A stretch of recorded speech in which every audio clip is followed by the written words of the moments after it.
Yun na! Ano? Unan nga!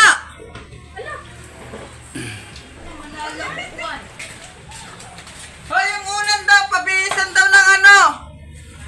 Magchinilas pa si JC. Pabilisan daw ng bunda kasi doon siya sa kwarto nila tita.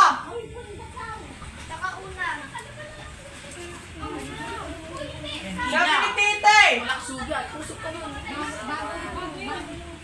O bago, sige, okay na, dali na, kunin mo na siya.